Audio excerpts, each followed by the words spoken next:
कराइए।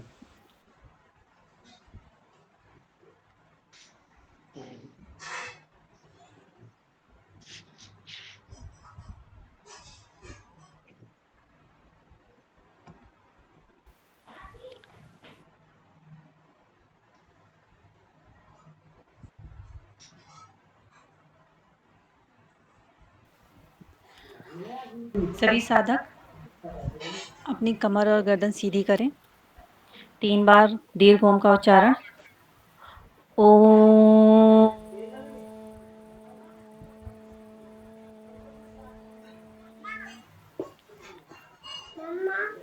ओम।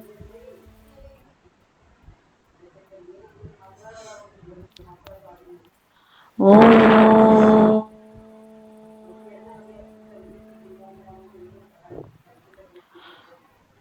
ओम भूर्भुवः स्वः तत्सवितुर्वरेण्यं भर्गो देवस्य धीमहि धियो यो नः प्रचोदयात्।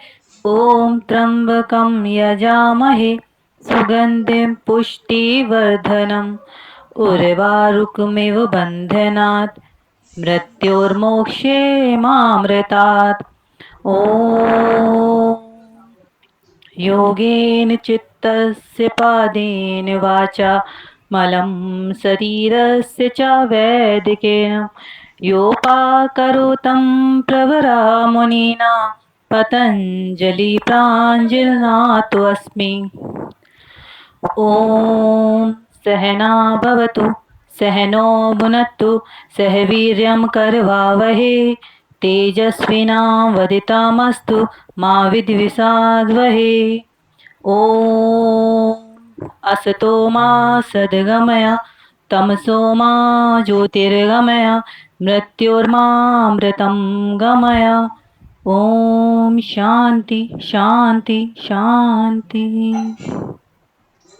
ओम शांति शांति शांति। पूज्य स्वामी जी महाराज, आचार्य जी महाराज और समस्त सात्विक दिव्य आत्माओं का आवाहन करते हैं, उनको प्रणाम करते हैं कि वो अपना आशीर्वाद हमें प्रदान करें, जिससे कि हमारा यह अध्ययन और अध्यापन कार्य निर्बाध चलता रहे। ओम शांति शांति शांति। प्रियंका जी गुरुजी। जो पतंजलि नमन मंत्र है, या तो जी उसे सबसे पहले बोलिए या सबसे अंत में बोलिए, बीच जी में नहीं गुरुजी। बोला जाता। जी ठीक है, गुरुजी और जी। उसमें थोड़ी त्रुटि भी है। परवरम है, परवर नहीं है, परवरम। हाँ, मैं परवर रै के ऊपर अम की वृद्धि है, मैं का प्रतिनिधित्व प्रवर करती है। प्रवर मंत्र। परवरम मुनि नाम, वो सही उच्चारण देख लीजिएगा। जी गुरुजी धन्यवाद। तो आज इस प्रशिक्षण का अंतिम दिवस है।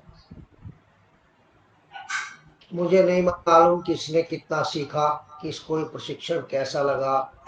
जब आप आए थे तो आपकी क्या अपेक्षा इस प्रशिक्षण से थी, और जाने पर क्या क्या क्या क्या आपको महसूस होगा कि अपेक्षाएं आपकी पूर्ण हुई है कि नहीं हुई है। अपेक्षाएं तो परिणाम के बाद ही पता चलेगी, कि क्योंकि आपकी अपेक्षा उस समय तो केवल प्रमाण पत्र था। आप में कुछ व्यवहारिक परिवर्तन हुए कि नहीं हुए, आपको इस प्रशिक्षण में दिया गया भाषा का ज्ञान या अन्य ज्ञान जितने भी हैं, उसको अगली पीढ़ी में हस्तांतरित करने की इच्छा रखते हैं कि नहीं रखते हैं, जो इस प्रशिक्षण का उद्देश्य था। तो ये सब अब आपके हाथ में है, क्योंकि ये देश केवल हमारा नहीं है, योग विद्या हमारी नहीं है, और इस देश का भविष्य हम सब का है। आप लोग कितना अपने अपने दायित्वों को निभाते हैं, भारतीय संस्कृति को आगे बढ़ाने में कितनी मदद करते हैं, कितनी जिम्मेदारी आप लेते हैं, ये आप पर निर्भर है। तो चलिए, आज का बहुत ज्यादा नहीं है, 1 घंटे में पहले ही निपट जाना चाहिए। तो कल हमने धोती पढ़ी, धोती में पहली धोती थी वातसार, वायु को पेट में ले जाकर के उसे घुमाना और फिर निष्कासित कर देना। दूसरा था वारिसार। वारिसार में, वारी कहते हैं जल को, तो जल से शंख प्रक्षालन आपको बताया गया, किस प्रकार से प्रक्षालन किया जाता है। कुंजल क्रिया आपको बताई गई, नेति क्रिया आपको बताई गई शंख प्रक्षालन उपरांत। अब आती है तीसरी धोती, अग्निसार धोती। प्रतिदिन आप बाह्य प्राणायाम करते हैं, उसमें 3 बंध लगाते हैं,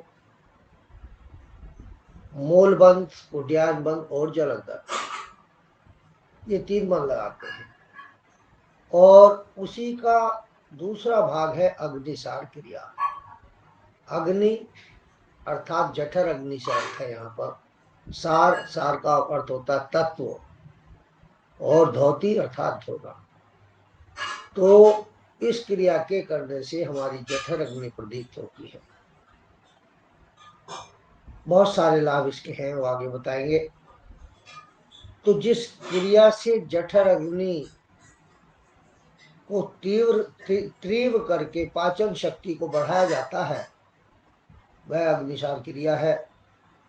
इसमें हम पहले श्वास को भरते हैं, सुखासन, पद्मासन, सिद्धासन, जिसमें भी आप बैठे, फिर उस श्वास को बाहर निकाला जाता है, पूरी तरीके से बाहर, और हम मूल बंध लगा करके रखते हैं और पेट को अंकुचन संकुचन, आगे पीछे प्रथम अवस्था में आगे पीछे करते हैं, केवल झटके के साथ, ताकि जो हमारी आंतों में जमा हुआ मल है वो उखड़ जाए। जब हम इसमें अभ्यस्त हो जाते हैं तो फिर पेट को ऊपर नीचे ऐसे चलाते हैं, तो पेट आपका मुलायम हो जाता है। तो इतना मुलायम हो जाए कि नाभि के ऊपर दबाए तो नीचे रीढ़ की हड्डी तक उंगली पहुंच जाए, वो सही स्थिति होती है। तो इसकी 3-3, 4-4 आवृत्ति हम करते हैं। वैसे देखा जाए तो ये भी कुंडलिनी जागरण करने का ही एक तरीका है, बाह्य प्राणायाम का दूसरा भाग भी और पहला भाग भी। तो ये कुंडलिनी जागरण के लिए है। इस अभ्यास से हमारा जो तंत्रिका तंत्र है, नर्वस सिस्टम है, उसमें उत्तेजना उत्पन्न होती है।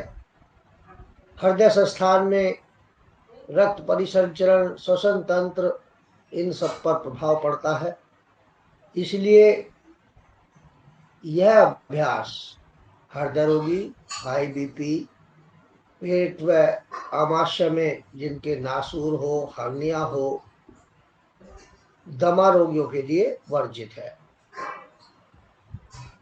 तो गर्भावस्था में भी इसको नहीं करना चाहिए, परंतु गर्भावस्था में प्रसव के उपरांत इसको करना बहुत ही लाभकारी होता है। उदर के सभी अंगों की मालिश हो जाती है, उनकी क्रियाशीलता बढ़ जाती है, पाचक रसों का स्राव होने लगता है। जो सप्त धातु बनती है वो शरीर में एब्जॉर्ब, शोषित हो जाती है। पेट के कीड़े तक मर जाते हैं, क्योंकि जठर अग्नि जब प्रदीप्त हो जाएगी तो वो अग्नि इतनी तेज होती है कि पेट के कीड़े तक भी मर जाते हैं। कब्ज, पित्त, वायु प्रकोप, अल्सर, हर्निया, अम्लता, अतीव अल्प अम्लता, यकृत रोग ठीक होते हैं। पाचन शक्ति इतनी बढ़ जाती है कि लकड़ी पत्थर सब हजम हो जाते हैं। मानसिक रोगियों के लिए बहुत लाभकारी है। और इसका प्रभाव, ये तो इसके भौतिक प्रभाव है, लेकिन जो हमारे जो चक्र है, सबसे नीचे मूलाधार, फिर स्वाधिष्ठान, फिर मणिपुर, फिर अनाहत चक्र, विशुद्धि चक्र, और उसके बाद आज्ञा चक्र और सहस्रार चक्र, इन चक्रों के ऊपर भी इसका प्रभाव आता है। प्राण क्षेत्र व कुंडलिनी योग में इसका बहुत महत्वपूर्ण है। इसके अभ्यास से हमारा मणिपुर चक्र जागृत होता है। मणिपुर चक्र नाभि वाला जो चक्र है, मूलाधार व स्वादिष्टान चक्र में कुंडलिनी शक्ति सोई रहती है। इसको इसके करने से ये जागृत होती है और इन्हीं के बीच फिर से सो जाती है। परंतु एक बार मणिपुर चक्र में कुंडलिनी शक्ति के आ जाने पर वह फिर कभी भी निष्क्रिय नहीं होती। एक बार अगर मणिपुर चक्र इतना सा भी इतने से अभ्यास से आपकी नीचे से सोई हुई मूलाधार में सोई हुई शक्ति अगर मणिपुर तक चक्र आ भी जाए तो फिर मणिपुर चक्र एक बार एक्टिव होने के बाद फिर कभी भी निष्क्रिय नहीं होता है, हमेशा सक्रिय रहता है। तो ये यद्यपि ये हठ योग की क्रियाएं हैं, सामान्य रोगियों को स्वास्थ्य की दृष्टि से, क्योंकि दो योग जो है ना इसके दो लक्ष्य हैं। एक तो स्वास्थ्य की दृष्टि से लाभ प्राप्त करना और दूसरा साधनात्मक योग साधना का लाभ प्राप्त करना अर्थात समाधि की तरफ जाना। तो यहाँ पर आपको अग्निसार क्रिया केवल स्वास्थ्य की दृष्टि से करनी है, इतनी ज्यादा नहीं करनी है कि आपकी कुंडलिनी हिल जाए अपनी जगह से, क्योंकि कुंडलिनी जागरण करना ये तो बाल ब्रह्मचारी अखंड प्रचंड बाल ब्रह्मचारियों के लिए है, गृहस्थ लोगों के लिए नहीं है। अगली धोती है बहिष्कृत धोती। फिर वही कौवे की चोंच की तरह से ओटो को आकृति बना करके ओटो की वायु का पान करते हुए उदर में भर ले, काकी मुद्रा जिसको हम कहते हैं, काकी मुद्रा बना करके उदर पान करें, उसको पेट में भर ले। पेट वायु को पानी की तरह पीना है, वायु पेट में जानी चाहिए, फेफड़ों में नहीं। इस वायु को आधा याम अर्थात 1.5 घंटा, आधा याम होता है 1.5 घंटा पेट में रखना होता है। पेट के चारों तरफ चलाकर इसको फिर गुदा मार्ग से बाहर निकाल दे। इस अभ्यास को करने के लिए प्राणायाम का सिद्ध होना बहुत जरूरी है। अभी तो आपका आसन भी सिद्ध नहीं है। प्राणायाम जब सिद्ध हो जाता है ये प्रक्रिया तभी होती है। इसको अति गोपनीय कहा गया है, ये सामान्य मानवी के लिए नहीं है। ये जो हठ योगी है, जो अभ्यास नियमित अभ्यास कर रहे हैं हठ योग का, उनके लिए है। यदि यह नियंत्रण यदि प्राणायाम सिद्ध होना चाहिए जिससे हाथों की मांसपेशियां व तंत्रिका तंत्र पर पूर्ण नियंत्रण रहता है, और यदि यह नियंत्रण नहीं होगा तो वायु आपकी डकार के द्वारा बाहर निकल जाएगी। यह अभ्यास करते समय शंख प्रक्षालन के 4 आसन भी आप करें ताकि वायु नीचे की तरफ जाए, ऊपर की तरफ से मुख से बाहर ना निकले। जब तक वायु पेट में है श्वासों को कम से कम लेना होता है, संभव हो तो 1 मिनट में एक ही श्वास ले।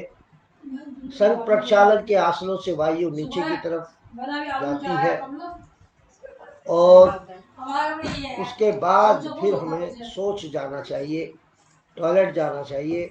हवा के साथ सूखा मल बाहर निकल जाता है। बहिष्कृत धोती का अभ्यास सामान्य मनुष्य के लिए नहीं है, यह गोपनीय विद्या है, गोपनीय क्रिया है जो केवल हठ योगियों के लिए है। शास्त्रों में लिखा है कि सामान्य मानवों को यह सिखानी भी नहीं चाहिए। तो ये हुई आपकी बहिष्कृत धोती। चौथी धोती है दंत धोती। दंत धोती आप रोज ही करते हैं, दांतों की सफाई मुख के अंदर व बाहर धो करके उनको स्वच्छ रखना दंत धोती कहलाता है।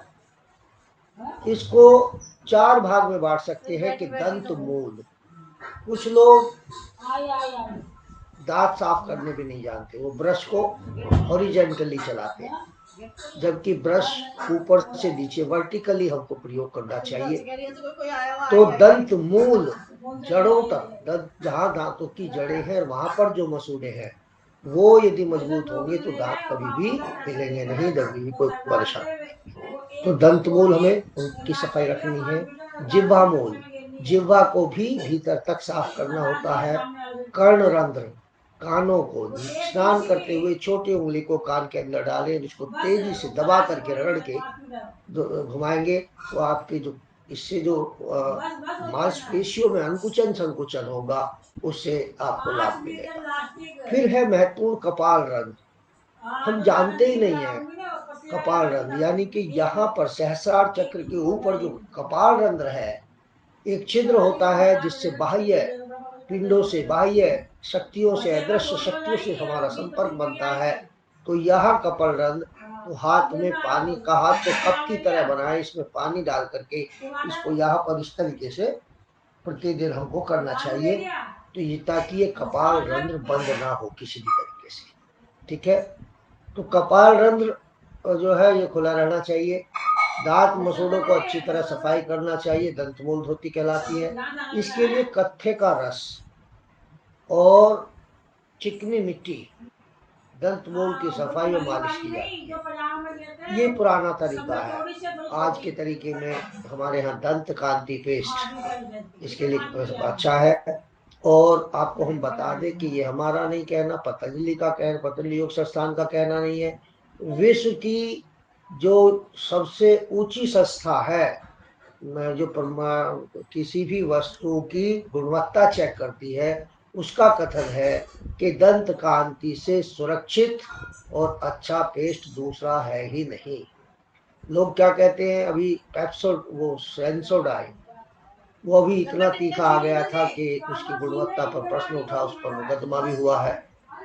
तो दंत कांति चूंकि 100% जड़ी बूटियों से बना हुआ पेस्ट है, ये बहुत अच्छा है। नीम बबूल की टहनी से, मोलसरी, मोलसरी एक वृक्ष होता है, लाल रंग का नुकीला सा फल आता है, उसको मुंह में डालेंगे तो थोड़ा चरपरा और मीठा है, लेकिन यदि हम उसको मुंह में घुमाते हैं मसूड़ों के चारों तरफ, तो मसूड़ों को बिल्कुल एकदम मजबूत कर देता है।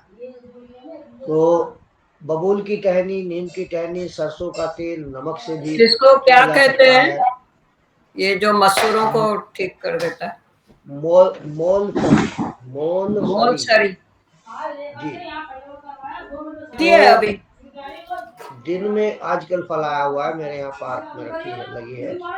दिन में 3 बार हमें अपने दांतों की सफाई करनी चाहिए, ऐसा इसमें कहा गया। जिह्वा मूल धोती, जिह्वा मूल गाय के मक्खन से बार बार जिह्वा का दोहन करना चाहिए। गाय के मक्खन लगा के और उसको जिह्वा को अच्छे से सफाई करें, आगे पीछे थोड़ी देर रोक के रखे मक्खन को, तो ये जो है कहलाती है आपकी जिह्वा मूल धोती। इससे करने से कफ के दोष निवारण होते हैं। अगर हम जिह्वा मूल को मक्खन से करते हैं तो कफ दोषों का निवारण होता है, वाक क्षमता बढ़ जाती है, यानी कि बोलने की शुद्धता आ जाती है, शब्दों के उच्चारण में शुद्धता आ जाती है, स्वाद शक्ति बढ़ती है, जिह्वा की लंबाई बढ़ती है, जो खेचरी मुद्रा में बहुत जरूरी होती है। यह अभ्यास सूर्योदय व सूर्यास्त में ही, वो सूर्योदय में और सूर्यास्त से पहले ही करना चाहिए, जब रोशनी हो तब हमें करना चाहिए। ये हो गया जिह्वा मूल धोती। कर्ण मूल धोती आपको बता दिया। तर्जनी या अनामिका से बटर जीप पे बाएं लगा दाएं। के रखे, जी, बटर जीप पे लगा के रखे और फिर निकाल दें कि पी ले, क्या करें? जीप पे रगड़े उसको, जीप पे उसे घुमाए चारों तरफ, हाँ, और फिर बाद में निकाल दीजिए। निकाल दें कि जो ले उसमें ले वस्तु, अंदर? नहीं नहीं, वो गंदा है, साफ नहीं होता वो। तो तर्जनी या अनामिका से हमें अपने कानों की सफाई करनी चाहिए। इससे हमारी श्रवण शक्ति बढ़ती है, और नाद साधना, जो आपको नाद पढ़ाया गया, वो नाद साधना में ये लाभदायक होती है। फिर कपाल रंध्र आपको मैंने बता दिया कि यह क्रिया मध्याह्न या सायकाल की जाती है। उंगलियों को कप की तरह बनाकर उसमें पानी भरकर कपाल रंध्र पर थपथपाना चाहिए। आंखों की रोशनी बढ़ती है, स्मरण शक्ति बढ़ती है, हाई बीपी में लाभ देती है। तो ये हो गई आपकी दंत धोती। अब आती है हृदय धोती। हृदय धोती 3 प्रकार की है, दंड धोती, वमन धोती, वसन धोती। अब कई लोगों को तो इसमें उबकाई आने लगती है। दंड धोती, हल्दी, केले और बैर। हल्दी का पौधा आप लोगों ने देखा होगा, उसमें से नीचे बारीक बारीक रेशे निकलते हैं और उनके ऊपर रेशे के अंत में हल्दी की गांठ बनती है जिसे आप प्रयोग करते हैं। तो हमें गांठ नहीं लेनी है, वो रेशा लेना है। उस रेशे को अच्छे से रगड़ के साफ कर लिया जाए और फिर उसको मुख के अंदर डाला जाता है। हाँ, हृदय प्रदेश तक, यहाँ तक जहाँ आपका अनाहत चक्र है, हृदय प्रदेश है, यहाँ तक उसको डालिए, उसको घुमाइए और फिर धीरे धीरे उसको बाहर निकाल दीजिए। ये है केले का दंड। इसके स्थान पर आप केले का दंड ले सकते हैं। केला का पौधा आपने देखा होगा, जो बारीक टहनी उसकी हो, वो ले लीजिए, उसको छीलते जाइए तो उसके अंदर जो है बहुत सुंदर चिकना व्हाइट कलर का दंड निकलता है, टहनी निकलती है, तना निकलता है। वो तना इतना हो 1 सेंटीमीटर चौड़ा हो, उसको आप अपने मुंह के अंदर डालिए, पूरा हृदय प्रदेश तक ले जाइए और वहां उसको घुमा करके और उसको क्लॉकवाइज एंटी क्लॉकवाइज और धीरे धीरे उसको बाहर निकाल। तो ये हृदय प्रदेश की सफाई करता है। यह क्रिया भोजन से पहले करनी होती है। फेफड़े, हृदय रोग, श्वास, दमा में इसका लाभ मिलता है। तीसरा, केला हो गया, हल्दी हो गई, बैंत। जो बैंत होती है इधर तो नहीं होती, जो पहाड़ी क्षेत्र है जहाँ बैंत होती है असम वगैरह में, तो वहां पर बैंत की जो चिकनी टहनी है उसको लिया जाता है, उसकी सफाई करके उससे ये कार्य किया जाता है। वमन धोती। वमन धोती क्या है? वमन धोती कुंजल क्रिया है कि आप सुबह उठ करके हफ्ते में एक बार तो कम से कम आप कर लिया करें, तो कर सकते हैं कि 1 लीटर पानी सुबह उठ के बिना इच्छा के जबरदस्ती पी लें और उंगली डाल के मुंह में, हल तो अपने आप ही निकल जाता है, उसको निकाल दीजिए तो सारे आमाशय की सफाई हो जाती है। जब बर्तन आप रोज साफ करते हैं तो जहां जा करके भोजन इकट्ठा होता है आमाशय में, वहां की भी तो सफाई होनी चाहिए। तो ये सफाई कुंजल क्रिया से बहुत अच्छे से हो जाती है। अब इससे हाई बीपी, हृदय रोगी, कमजोर फेफड़े वालों को नहीं करना चाहिए। वसन या वस्त्र धोती। 5 से 6 इंच चौड़ी, 8 मीटर लंबी, जितनी आपकी साड़ी होती है उससे 3 मीटर हो, तो 5 से 6 इंच चौड़ी, 8 मीटर लंबी, सूती, टेरिकॉट सिल्क की मत ले लेना, सूती जो है कपड़े की पट्टी लेनी है और पानी से इसको सटकना है धीरे धीरे धीरे धीरे। ठीक है, एक एक कोना पानी में भिगाइए, मुंह में डालिए, उसको सटक जाइए, थोड़ा सा पानी पी लीजिए। इस तरीके से ये 8 मीटर धोती हमारे भीतर चली जाती है, बड़ी आसानी से चली जाती है, कोई परेशानी नहीं। सुनने में आपको लग रहा होगा लेकिन बहुत आसानी से हो जाती है। और इसको 10 मिनट से ज्यादा अंदर नहीं रखना होता है, 5-6 मिनट रख करके धीरे धीरे इसको बाहर आप निकाल दीजिए। हृदय प्रदेश और आंतों की जो है पूरी सफाई इससे हो जाती है। एक होती है मूल शोधन क्रिया। मूल शोधन जो उसमें आपके इसमें है, गणेश क्रिया भी इसको बोलते हैं। कई बार गणेश क्रिया आ जाता है तो आप समझते हैं ये तो हमें बताया ही नहीं। मूल शोधन या गणेश क्रिया, ये जिन लोगों को बवासीर आदि की प्रॉब्लम रहती है या डर हो वही बवासीर ना हो जाए या कोई और अंदर गुदा मार्ग की समस्याएं हैं, तो मूली की जड़ या हल्दी की जड़ के चूर्ण, हल्दी की जड़ को सुखा लीजिए, उसको पीस लीजिए, उसके चूर्ण से थोड़ी सी बूंदे जल की डाल करके उसका पेस्ट बना लीजिए और इसको जो है मल द्वार के अंदर 2 इंच अंदर तक इससे सफाई करनी चाहिए। जठर अग्नि प्रदीप्त होती है, बवासीर में लाभ होता है, शुक्र दोष जो है वो समाप्त।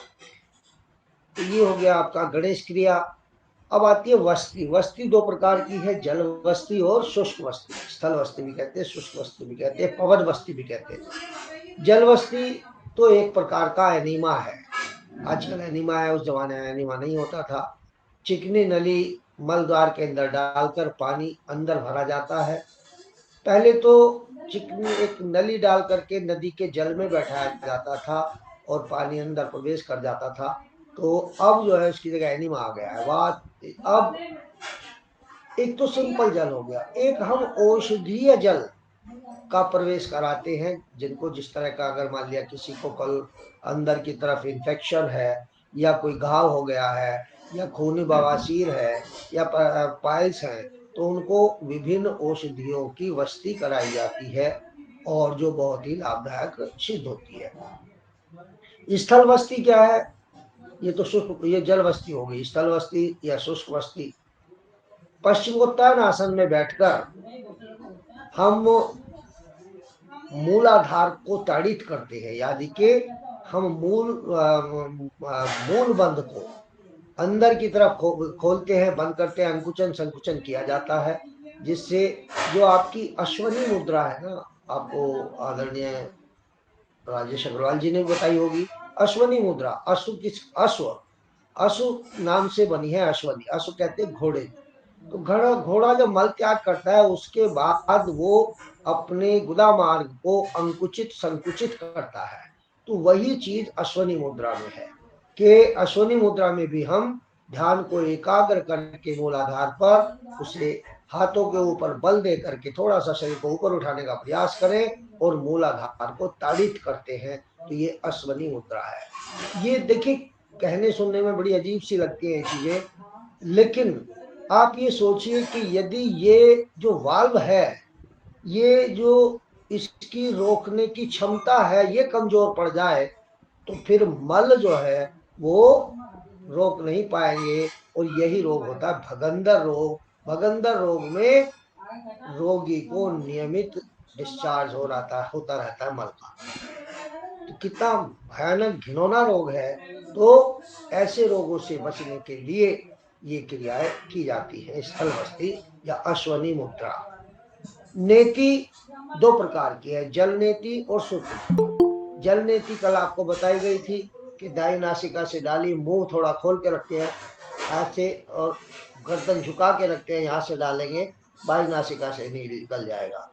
थोड़ा सा आधा लोटा पानी निकाला, फिर दूसरी तरफ से ये क्रिया की, फिर आगे की तरफ झुक करके घुटनों पर हाथ रख करके कपालभाति के कुछ स्ट्रोक करेंगे, ताकि अंदर जो पानी जमा हुआ है या कहीं कोई ड्रॉपलेट रह गई है तो बाहर निकल जाती है। ये कहलाती है जल नेति। जल नेति के साथ सूत्र नेति।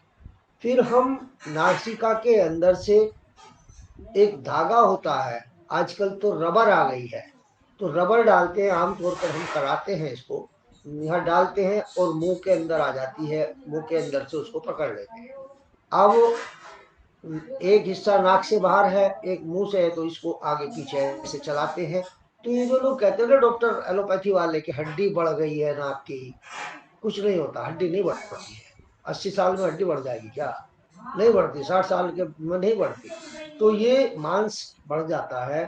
अगर हम रबर नेति ऐसे रोगी को देते हैं या आमतौर पर हम लोग भी करें तो ये परेशानी पैदा ही नहीं होगी। तो ये हो कहलाती है रबर नेति। उसके अलावा नेतियां बहुत प्रकार की हैं, घृत नेति, तेल नेति, दुग्ध नेति। इनकी ड्रॉपलेट्स, आई ड्रॉप होता है ना, ड्रॉपर जो होता है, ड्रॉपर से इनकी नाक में डालना। ज्योतिषमती का तेल, बादाम रोगन, गाय के घी की बूंदे, ये रात में हम डाल करके सोए तो ये मस्तिष्क को भी तेज रखती है, साइनस को ब्लॉक नहीं होने देती, श्वास अच्छे से आता है, तो नेत्र ज्योति भी बढ़ती है। तो ये बहुत लाभदायक है। इसको भी हम कर सकते हैं घृत से, तेल से, दुग्ध से। दुग्ध के बाद तो हमें सफाई करनी पड़ती है, फिर जल से नीति करनी पड़ती है। तो ड्रॉपर से नाक में ये आप डाल जाता है, मुंह में पानी भरकर नाक से निकालना, ये कहलाती है कपाल नेति। मुंह से पानी भरा, नाक से निकाल दिया, और नाक से पानी भरा, मुंह से निकाल दिया, तो ये कपाल नेति कहलाती है। ठीक है। अब क्या रह गया? नौली। नौली 3 प्रकार की, 4 प्रकार की होती है, वाम, दक्षिण, मध्य और चक्र नौली। जो आपका पेट है इसके 3 भाग हैं, एक तो मध्य भाग है, एक वाम है, एक दक्षिण है, यानी कि बाया, लेफ्ट, राइट, मिडिल, और फिर चक्र। यानी कि यदि हम मिडिल वाला पहले लेते हैं, मिडिल वाला जो हम त्रिबंध लगाते हैं, अग्निसार करते हैं, तो उससे ये मिडिल वाली नीति हो जाती है, वो मिडिल वाली जो है नौली हो जाती है। फिर हम इसी प्रकार से बाई साइड से अपने पेट को ऐसे करके दबाएंगे, श्वास बाहर निकालेंगे, बाई तरफ से दबाएंगे। फिर ये वाम हो गई, ये दक्षिण हो गई, दाई तरफ से दबाना। और मिडिल वाली मैंने आपको बताई है, जब आपका पेट रुई के समान मुलायम हो जाए तो फिर आप चक्र नौली जैसे स्वामी जी करते हैं, ऐसे ऐसे घुमाते हैं पेट को, वो जो है चक्र नौली आप सीख जाते हैं। अल्सर, हर्निया, शल्य चिकित्सा, गर्भकाल में ये नहीं करना चाहिए, उपवास में भी नहीं करना चाहिए। ठीक है, तो ये हो गई आपकी 3 प्रकार की 4 प्रकार की नौली। फिर आता है त्राटक। त्राटक यानी के ताड़ना। ताड़ना यानी कि पहले तो हम अंदर आंख बंद करके और एक उगता हुआ सूर्य या दीप शिखा पर ध्यान लगाते हैं, बहुत देर तक हम भ्रू मध्य यहाँ अपने, जो कल आपको बताया गया था सांभवी मुद्रा में हम यहाँ देखते हैं। जब यहाँ देखेंगे तो हमारी आंखों का उछलियां ऊपर की ओर चली जाएगी। तो सांभवी मुद्रा में यहाँ पर दीप शिखा का या उगते हुए सूर्य का कोई भी चित्र हम देख सकते हैं। तो यहाँ पर हम ध्यान लगा के बैठे थोड़ी देर। तो ये होगी अंतः त्राटक। फिर आता है मध्य त्राटक और बाह्य त्राटक। मध्य त्राटक जो जितनी दूरी पर हम कोई पुस्तक पढ़ते हैं, अखबार पढ़ते हैं, उतनी दूरी पर नाखून को ऐसे रख के इसको अपलक, अपलक का मतलब बिना पलक के झपकाए, जब तक आंखों से पानी ना निकलने लगे तब तक आप अपलक इसको देखते रहेंगे इतनी दूरी पर जितनी दूरी पर आप पढ़ते हैं, करीब करीब 1.5 फुट की दूरी, 1 फुट, 1 से 1.5 फुट की दूरी पर हम इसको रखेंगे। तो ये मध्य त्राटक हो गया। अब आता है दूरस्थ लक्ष्यपथ, बाह्य त्राटक, यानी कि 100 मीटर पे, 50 मीटर पे कोई लक्ष्य, कोई बिंदु या कोई वस्तु, उस पर हम ध्यान टिकाते हैं और उस ध्यान को अपलक देखते रहते हैं जब तक आंखों से पानी नहीं निकलने लगता।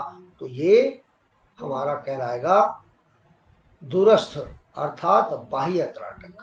बाह्य त्राटक 3 प्रकार के त्राटक हो गए। फिर आंखों को दाएं बाएं ऊपर नीचे क्रॉस में घुमाते हैं, बल्किंग क्रिया करते हैं, और फिर शीतल जल से इनको, पानी, आंखें कभी भी गर्म जल से धोनी नहीं चाहिए, हमेशा ही शीतल जल से धोनी चाहिए। आंखों का जो ये नाक की तरफ का कॉर्नर है, यहाँ से एक नर्व जाती है जो टीयर नर्व कहलाती है, आंसू। ये आंसू बड़े महत्वपूर्ण है। अगर ये ना हो, पानी ना निकले, आपकी आंखें ड्राई हो जाएंगी, फिर उनका कोई इलाज नहीं है। तो हमको नहाते समय इस पार्ट को भी, जो आंखों का पार्ट ये वाला है, इसको यहाँ पर ये नगर थोड़ा सा मालिश कर लेनी चाहिए। तो ये आपका जो है ये ग्रंथि आपकी सही चलती रहेगी। तो ये मैंने आपको त्राटक बता दिया। अब रह गया अंत में क्या, ये कपाल आंख भाती। वाला का अब नाम क्या था त्राटक का? अरे ये सारे तो बता दिए, अंत नहीं, त्राटक, लास्ट मध्य वाला, त्राटक, लास्ट लास्ट लास्ट। वाला तो, लास्ट वाला तो मैंने त्राटक के अतिरिक्त चीजें आंखों से संबंधित बताई है आपको। तो वात कर्म, व्युत कर्म और शीत कर्म, ये 3 प्रकार का कपालभाति हठ योग में। प्रश्न भी पूछा जाता है कि हठ योग में कपालभाति कितने प्रकार का होता है। और यहाँ मैं आपको बता दूं, घेरण संहिता मैंने आपको पढ़ा दी है। ये प्रश्न अक्सर पूछा जाता है कि कपालभाति को हठ योग में क्या कहा जाता है। तो उसको कहते हैं भाल भाती। भाल किसको कहते हैं? पेशानी, मस्तक को। ठीक है, भांति कहते हैं ओज और तेज, जिसके मस्तक, जो जिसके करने से मस्तक पर ओज और तेज आ जाए, वो भाल भांति है। ठीक है, तो भाल भांति भी इसको हठ योग में कहा जाता है। और ये भी पूछा जाता है कितने प्रकार का प्राणायाम घेरण संहिता में कपालभाति बताया गया है। तो 3 प्रकार का है, पहले वात कर्म, व्युत कर्म और शीत कर्म। ईड़ा नाड़ी से श्वास भरकर पिंगला से बाहर निकाल, जैसे कि हम अनुलोम विलोम में करते हैं। पिंगला से भर के ईड़ा से बाहर निकाल दें, ये ठीक अनुलोम विलोम की तरह है, यही बात कर रहे हैं। ईड़ा से भरा, पिंगला से निकाला, पिंगला से भरा, ईड़ा से निकाला, जैसे अनुलोम विलोम करते हैं, इसी प्रकार से वात कर्म कपालभाति कहलाता है। व्युत कर्म, नासिका से जल भरकर मुंह से निकाले, ये व्युत कर्म हो गया। एक नासिका से भरा, मुंह से निकाल दिया, फिर दूसरी नासिका से भरा, मुख से निकाल दिया। और शीत कर्म में हम मुंह से पानी अंदर भरकर नाक से निकाल देते हैं। ठीक है, ये शीत कर्म है। ओज तेज बढ़ता है, बुढ़ापा नहीं आता, झुर्रियां नहीं होती, बिंदु चक्र जागृत होता है, अमृत झरता है, शरीर कांतिमान बन जाता है। जय श्री राम। हो गया काम। गुरुजी एक बार बता दीजिए। आपका कोर्स मेरी तरफ से अब समाप्त घोषित किया जाता है। और राजेश जी अग्रवाल से, प्रीति जी, क्या आपने संपर्क किया उनसे? गुरुजी एक बार शीत कर्म और थोड़ा सा बता दीजिए। मुंह से पानी जी भर के गुरुजी, नाक मैंने से संपर्क किया निकालना। था। हेलो। हाँ ओम गुरुजी, मैंने उनसे संपर्क करा था तो वो बोले थे मैं सर से बात कर लूंगा, मैं ले लूंगा किसी दिन। वो कुछ नहीं, बात करेंगे जब। देखिए, ये जिम्मेदारी के काम होते हैं। उनको 2 दिन दिए गए थे, 2 घंटे के पीरियड 2 दिन तक दिए गए, और तब भी उन्हें पढ़ाना चाहिए था। ये अच्छा नहीं। उनकी मीटिंग चल रही, टाइम नहीं मिल पा रहा उनको, वो बोल रहे थे। संडे में कोई मीटिंग नहीं होती। संडे का टाइम दिया गया था, उन्होंने मुझसे कहा था मुझे 1-1 घंटा संडे में, सैटरडे संडे में दे दीजिए। मैंने उनका टाइम टेबल उसी हिसाब से बनाया था, फिर भी उन्होंने नहीं किया है। और ये पहली बार नहीं हो रहा है, प्रत्येक सत्र में ऐसा होता है कि कभी वो एक चीज पढ़ा देंगे, कभी दोनों पढ़ा देंगे, कभी नहीं पढ़ाएंगे, कभी टाइम नहीं मिलेगा। इस बार हम परिवर्तन करेंगे। तो ये आपका कोर्स समाप्त है। अब तुम्हारे हवाले वतन साथी। शीत कर्म का थोड़ा डिस्क्रिप्शन बताइए। शीत कर्म, मुंह से पानी भरो, नाक से निकाल दो। नाक से पानी भरोगे, मुंह से निकालोगे तो व्युत्क्रम हो जाएगा, और मुंह से भर के नाक से निकालोगे तो शीत कर्म हो जाएगा। वो कैसे कर सकते हैं? ठीक है, तो ये आपका हो गया। अब परीक्षा की बारी है। चलिए देखता हूँ मेरे मोबाइल में कुछ पेपर पड़ा हो कोई तो। गुरुजी जी, गुरुजी कपाल नेति में भी तो आपने यही बताया था, मुंह से पानी भरकर नाक से निकालते हैं, फिर नाक से पानी भर के मुंह से निकालते हैं। कपाल नेति में ये नहीं बताया था। कपाल नेति में मैंने कप से हाथ जैसा बना करके यहाँ पर उसको थप थप करना, वो कपाल नेति है। वो कपाल नेति नहीं होती है वो। नैति। तुमने मुझे ही कंफ्यूज कर दिया तुमने। कपाल नैति होता है क्या? कपाल रंध्र होता है। कपाल रंध्र खोपड़ी के मध्य कपाल रंध्र की विशेष तेल से मालिश करनी चाहिए। यह क्रिया मध्याह्न की या शाम में की जाती है। उंगलियों को कप की तरह बनाकर उसमें पानी भरकर कपाल रंध्र पर थपकी दें। आंखों की ये है, कपाल नेति नहीं है। जल नेति है, सूत्र नेति है, और घृत नेति है, दुग्ध नेति है। मुंह से पानी भरकर नाक से निकालना, ये ये कपाल नेति नहीं है। ये मुंह से पानी भरकर कपाल निकालना दुग्ध नेति से बाल झड़ना, सफेद होना रुकता है, सालाक्य क्षेत्र के रोग दूर होते हैं। ये नेति में ही आता है, लेकिन ये कपाल नेति नहीं है। ये जो घृत नेति, दुग्ध नेति, तेल नेति, जो ये जल वैसी नेति है ना, जितने भी ये उनमें ही आता है ये। बहुत सारी क्रियाएं एक जैसी होती है। अब असल में बहुत डिटेल में आपको यहाँ नहीं पढ़ाया जाता हटियो पढ़ाने के, ये निषेध है हठयोग पढ़ाना। बस जानना चाहिए कि हठयोग क्या है, हठयोग में कौन कौन सी होती है। राजीव बिरला जी को निंद्रा आ गई है, कोई उनको व्यवधान ना करे, उनकी निद्रा में कोई। सो जाइए। ये कौन है, क्यों राह में लाचार बैठे हैं, मुसाफिर हैं सफर करने की हिम्मत हार बैठे।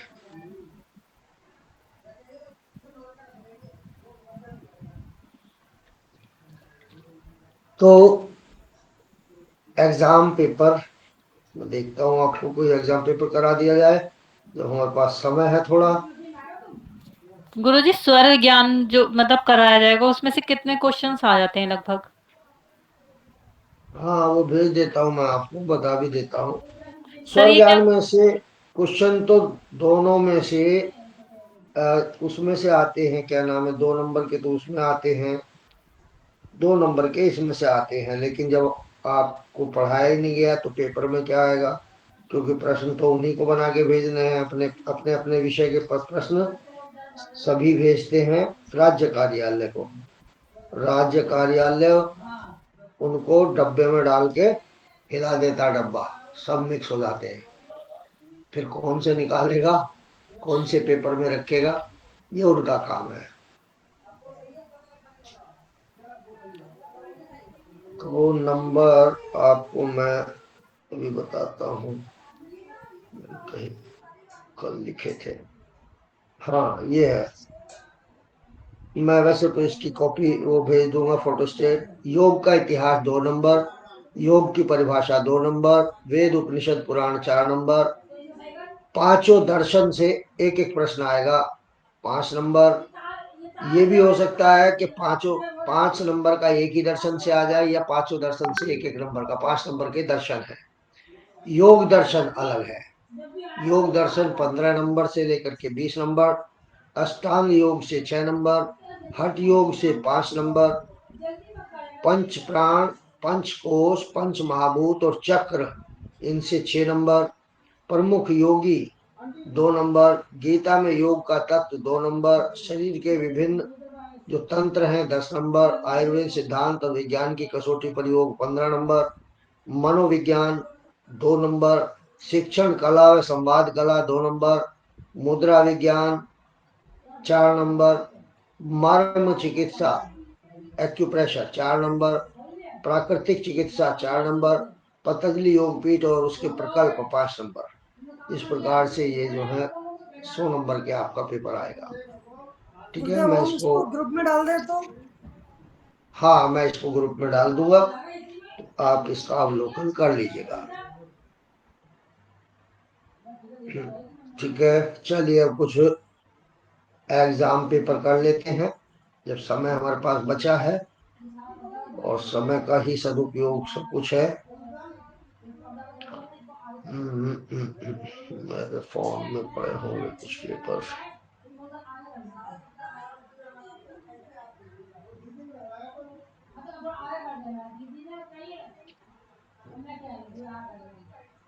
इससे आपको पता लगेगा कि आप कहाँ खड़े हुए हैं।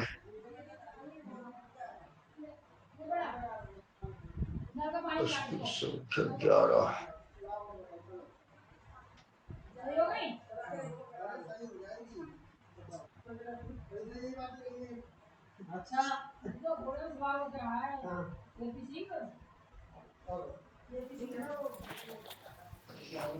सबसे पहले जो प्रश्न है, इसमें फिर आपको सभी प्रश्न करने अनिवार्य हैं। एक भी प्रश्न छोड़ देने व नाम पता का कॉलम छूट जाने पर पेपर सबमिट नहीं हो सकेगा। प्रत्येक प्रश्न समान अंक का है। उत्तर में अ, ब, स, द 4 विकल्प दिए गए हैं। सही विकल्प का चयन कर उसके बराबर वाले गोले को छूने से उत्तर चयनित हो जाएगा। निर्धारित समय के अंदर ही पेपर सबमिट करें। समय निकल जाने पर भी पेपर सबमिट नहीं हो सकेगा, जिसकी जिम्मेदारी आप सब परीक्षार्थी की होगी। पूर्णांक 100 नंबर, समय 70 मिनट तो आपको दे गए पेपर के लिए, 5 मिनट जो नाम पते आदि के कॉलम भरने हैं उनके लिए दिए गए हैं। तो पहला प्रश्न है, जिसको आता वो केवल हाथ खड़ा करेगा, ऐसा नहीं सारे माइक खोल ले। गुरुजी इसमें जो एड्रेस हमें दीपक, लिखना होगा वो आधार कार्ड वाला लिखना होगा या जहाँ हम फिलहाल रह रहे हैं वो वाला? देखिए नाम कोई भी लिखे, जो भी महिलाएं हैं उनके जो high school, inter, BA, MA की जो सर्टिफिकेट है उसमें फादर नेम होगा, हस्बैंड नेम नहीं लिखना है, फादर नेम लिखना है। तो सर्टिफिकेट पे भी आपके वही नाम आएगा, तो आपका ये सर्टिफिकेट भी उन सर्टिफिकेट से मैच कर जाएगा।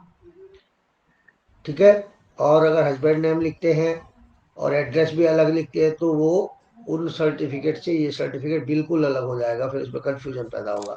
पुरुषों के साथ ऐसी दिक्कत नहीं है, क्योंकि ये तो ससुराल जाते ही नहीं। तो गुरुजी आधार कार्ड में तो ससुराल का ही एड्रेस है। आधार कार्ड से हमें क्या करना है? अच्छा, मतलब एड्रेस हम कुछ भी लिख सकते हैं। हाँ, तो प्रश्न पूछ रहा हूं मैं कुछ, आप अपने आप को चेक करिए कहाँ पर आप खड़े हैं। जिसको आता हो वो हाथ खड़ा करेगा। पहला प्रश्न इसमें दे रखा है, 2017 का पेपर है। दीक्षा ग्रहण करने से पूर्व स्वामी रामदेव जी महाराज का क्या नाम था?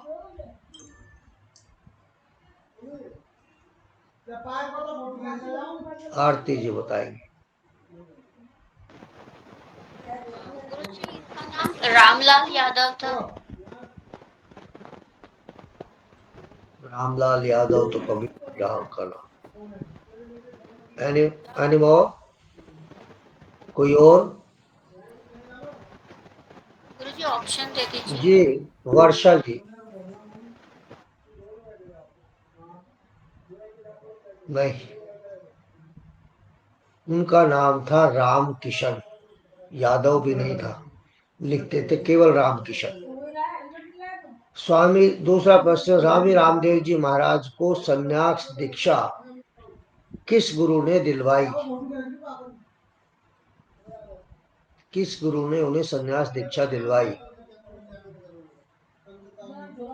जी लक्ष्मण जी। गुरुजी ऑप्शन बता लक्ष्मण जी बताएं। शंकर देव, आचार्य शंकर देव। स्वामी शंकर देव, बिल्कुल सही उत्तर है। स्वामी जी महाराज ने संन्यास दीक्षा कब ग्रहण की? दीजिए। 1961। किसी को नहीं पता। 9 अप्रैल 1995 को। ये सब मैं लिखवा चुका, आपको पढ़ाया मैंने, पूरा सब्जेक्ट पढ़ाया आपको। अब लिखेंगे इसको, वहां भी लिखा होगा, पढ़ा नहीं है। लिखने से फायदा क्या, जब पढ़ते नहीं हो सब। ये तो लिखवा चुका मैं सब।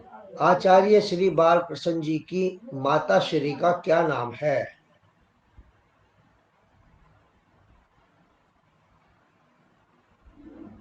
नहीं पता, उत्तर नहीं बताऊंगा क्योंकि मैं पढ़ा चुका है यार। दिव्य योग मंदिर कनखल गुरुजी हरिद्वार उत्तर का। बता दीजिए ना। जी, उत्तर बता दीजिए प्लीज। उत्तर क्यों बता दूं जब मैंने बता चुका। मैं आपको जहां आपने लिखा है वहां हाँ, पढ़िए, वहीं पढ़िए इसको। पेपर करने का कम कुछ से कम, फायदा तो कम होगा ना। से कम से कम किताब तो खोलोगे आप, वरना तो किताब भी हाँ, नहीं खोलते खोलेंगे हो। खोलेंगे, वैसे भी खोलेंगे, नहीं बता नहीं, दीजिए आप। आप वहीं से पढ़िए। दिव्य योग मंदिर कनखल हरिद्वार का प्राचीन नाम क्या था, जो 1932 में कृपालु जी महाराज ने हाँ, महाराज ने रखा था। दिव्य योग गुरुजी मंदिर कनखल का प्राचीन नाम क्या था, जो 1932 में कृपालु जी महाराज ने रखा था? जी बताइए। गुरुजी शायद विश्व ज्ञान शायद मंदिर, विश्व ज्ञान मंदिर। विश्व ज्ञान मंदिर। अब कॉपी खोल लिए इन्होंने, अब सही सारे उत्तर आएंगे। नहीं नहीं गुरुजी, मेरा विश्व तो ज्ञान वैसे भी मंदिर। नोट इधर से उधर है सारे। हम्म। हृदय का मर्म बिंदु कौन से हाथ या पैर में होता है? हृदय का मर्म बिंदु कौन से हाथ या पैर में होता है? दाएं हाथ में होता है। गु- दाया, राइट। रॉन्ग गुरुजी बाएं आंसर। हाथ, गुरुजी बाएं हाथ में लेफ्ट होता आंसर। है। हाँ, लेफ्ट में होता है। और जब मैंने उनका राइट रॉन्ग बता दिया तो लेफ्ट में बचाओ, या 4 हाथ है तुम्हारे? तो अक्षर, जब उनका राइट रॉन्ग हो गया तो लेफ्ट में बचा ना। गुरुजी छोटी उंगली के नीचे होता है लेफ्ट हैंड की। साइनस से संबंधित बिंदु शरीरस्थ कहाँ पाए जाते हैं? साइनस, जो नाक के बराबर में एक बटरफ्लाई जैसी ग्लैंड होती है, इसके मर्म बिंदु कहाँ पर होते हैं? नहीं पता। गुरुजी ये पढ़वा दो, गुरुजी वो पढ़वा दो, फायदा क्या है? गुरुजी मैं बताऊं? बताइए। गुरुजी मैं बताऊं? हम्म, बोलो। गुरुजी टिप्स जो होती है उंगलियों की, उसके ऊपर। लवी बोलो। गुरुजी ये छोटी उंगली के पास ये पॉइंट होता है, ये पॉइंट होता है काय का? साइनस का। किसी का ये दबाव मत देना तुम। अक्षत ने सही आगे वाले इन टिप्स के ऊपर होते हैं साइनस के बिंदु। प्रजनन अंगों से संबंधित बिंदु शरीरस्थ कहाँ पाए जाते हैं? गुरुजी कलाई पे। अब सारे तू ही बताएगा। ना पेपर ही खो गया। गुरुजी क्वेश्चन रिपीट कर दीजिए।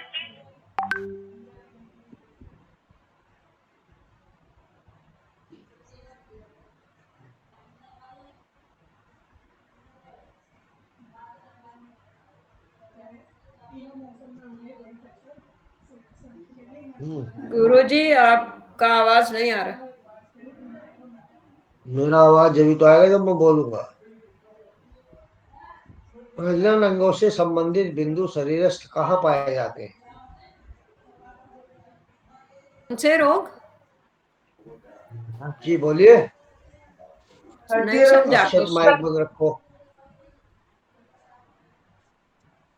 और कोई बताए अक्षत के अलावा? ये तो पढ़ चुका दो तीन बार। क्वेश्चन समझ में नहीं आया। जी रेणु जी बोलिए। क्वेश्चन समझ में नहीं आया। जी सुनाई नहीं दिया। आपकी आवाज ठीक नहीं है। सवाल नहीं समझा। जनन प्रजनन रिप्रोडक्शन से संबंधित बिंदु कहाँ पाए जाते हैं शरीर में?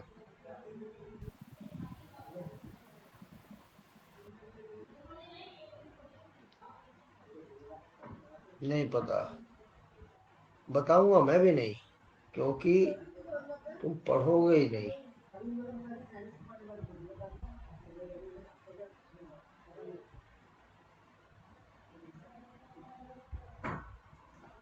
अगला प्रश्न है, अंगुष्ठ के किस भाग पर ये प्रश्न अधूरा है। स्वर विज्ञान तो आपको पढ़ाया ही नहीं है। तंत्रिका उत्तक नर्वस टिश्यूज की मूल इकाई को क्या कहते हैं? नर्वस सिस्टम या नर्वस टिश्यूज की मूल इकाई को क्या कहते हैं? नहीं पता। किस कोशिका की लंबाई 1 मीटर तक होती है?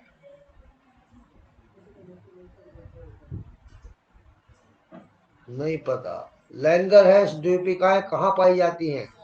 लैंगरहैंस द्वीपिकाएं कहाँ पाई जाती? गुरुजी कान में। कान में? किसने बोला ये? कौन सी कोशिका है सर? लैंगर, आप तो बता ही दोगे डॉक्टर। लैंगरहैंस हृदय में द्वीपिकाएं। गुरुजी हृदय में। पैंक्रियाज में होते हैं लैंगरहैंस। ये लवी तो किसी को मार देगी। ये पैंक्रियाज में होती है। आरबीसी का निर्माण कहाँ पर होता है? गुरुजी अस्थि मज्जा में। बिल्कुल ठीक उत्तर है। ग्लूकोज को ग्लाइकोजन में बदलने का कार्य किसके द्वारा होता है? लिवर।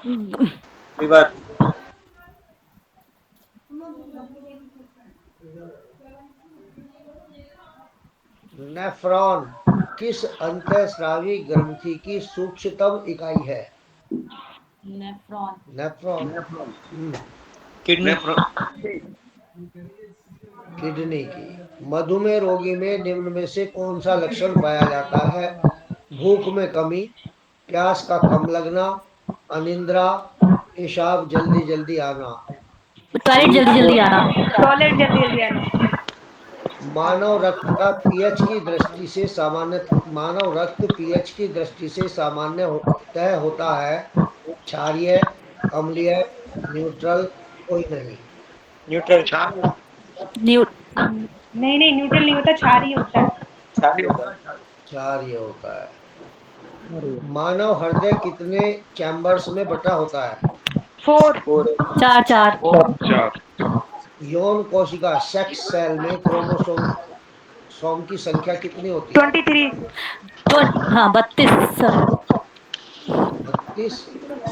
नहीं नहीं नहीं 23 44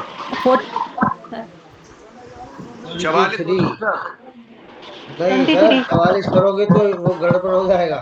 हाँ 23 पेयर होते हैं 46/4 23। 23 हृदय से आया अशुद्ध रक्त शुद्ध होने के लिए आर्टरी द्वारा फेफड़ों में जाता है? फुफ्फुस आर्टरी। हाँ फुफ्फुस धमनी। पल्मोनरी धमनी।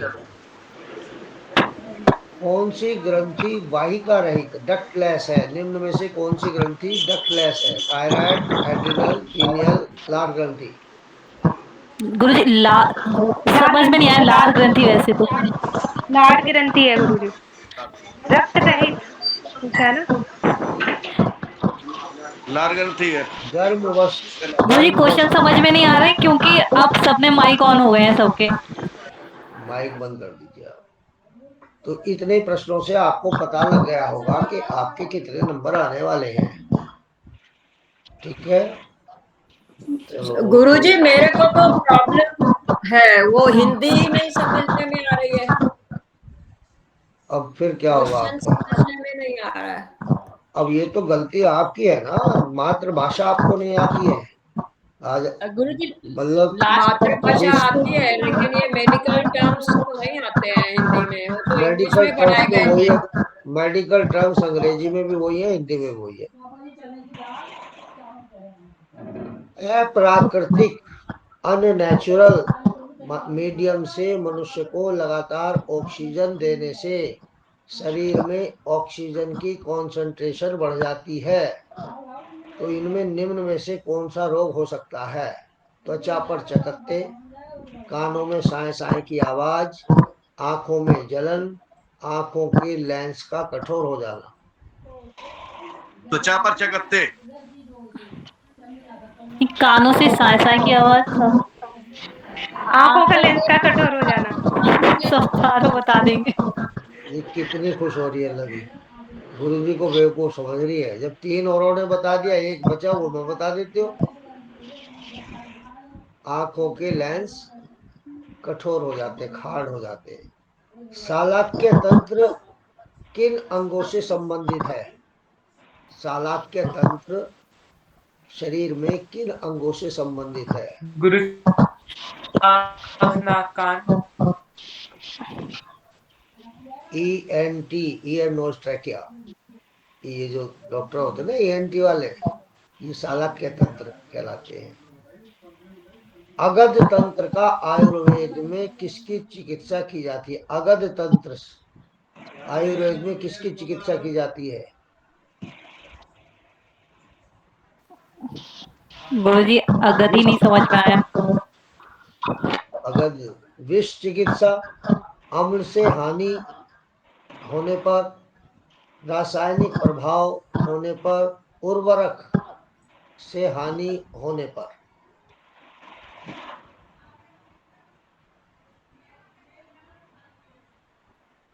अगध तंत्र कहते हैं ये जो गुरुजी जहर वाला। वात से उत्पन्न होने वाले रोगों की संख्या कितनी होती है? 80। 80 वात 5 प्रकार की होती है। आँख, कान, नाक, गला के रोग किस वात के प्रकोप के कारण होते हैं? वात 5 प्रकार की है। आँख, नाक और गले के रोग जो है किस वात के प्रकोप के कारण होते हैं? उदान वायु।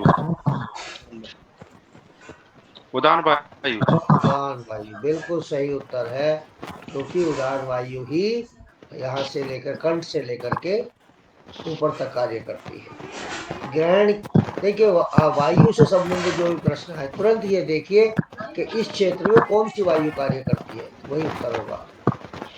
ग्रहण किए गए भोजन को सप्त धातु मल मूत्र पसीना में कौन परिवर्तित करने में मुख्य भूमिका निभाता है? ग्रहण किए गए भोजन को सप्त धातु में बदलना, मल मूत्र पसीना में बदलना का ये कार्य कौन करता है? वात पित्त कफ त्रिस्तंभ।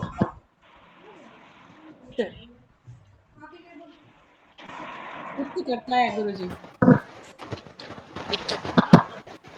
घने घुंघराले लंबे काले सुंदर बालों का होना किसका लक्षण है? वात का, पित्त का, कफ का या कफ कफ जल का की अधिकता? कफ का कफ का या हाँ? कफ। कफ कफ का तो सबने तो माइक खोल लिए तो कैसे काम चलेगा? खैर, ये तो मैंने आपको मात्र इसलिए कुछ प्रश्न पूछे हैं कि आपको पता लग जाए कि किस प्रकार के प्रश्न परीक्षा में आते हैं। ठीक है, तो आप लोग इसके अब आपको तैयारी करनी है और तैयारी करके परीक्षा देनी है। परीक्षा कब कब लें आपसे ये आप बता दीजिए। ठीक है, कुछ बताइए क्वेश्चन कब अपने लेंगे। आपने आपने जो पढ़ाया उसमें से भी पूछ लीजिए, ये तो आप दूसरा चरण में योग दर्शन में से, योग दर्शन में से पूछा जाए आपसे।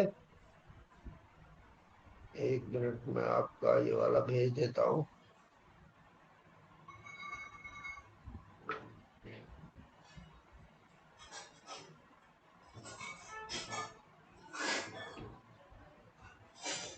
जितने बैच अभी तक हुए हैं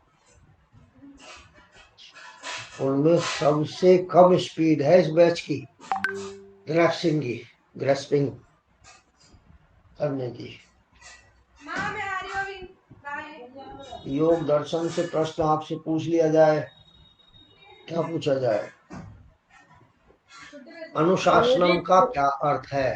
थोड़े इंग्लिश वर्ड्स होंगे क्वेश्चंस में हमको समझने के लिए। देखो जी, हम हिंदुस्तानी हैं, अंग्रेजों से हमें बहुत गहरी नफरत है।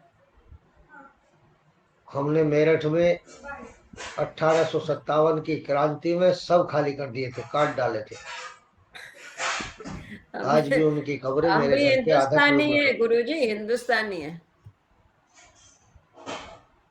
तो हिंदी आनी चाहिए ना हिंदुस्तानी है तो। हिंदी आती है लेकिन ये जो वर्ड्स यहाँ पे यूज ये होते हैं वाली वो गुरुजी जो ये बोलते हैं ये वाली नहीं आती। ये हिंदी बहुत ही शुद्ध है गुरुजी।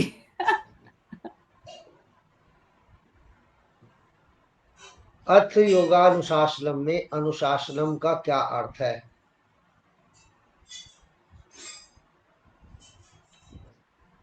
बोले।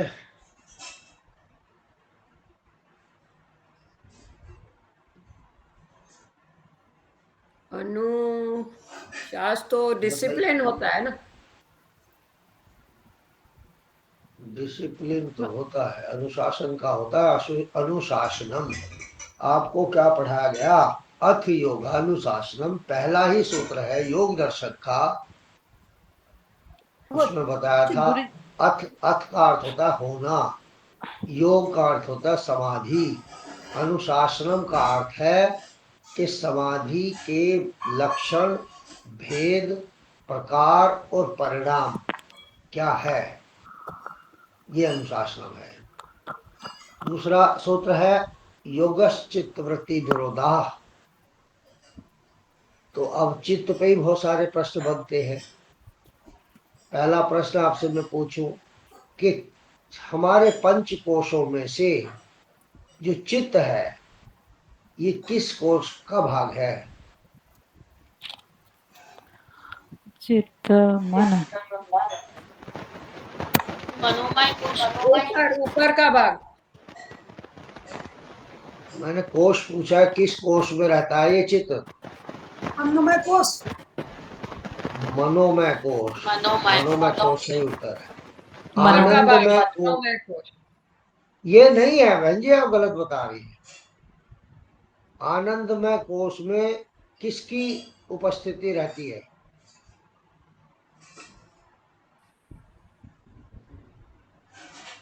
आनंदमय कोश में कौन रहता?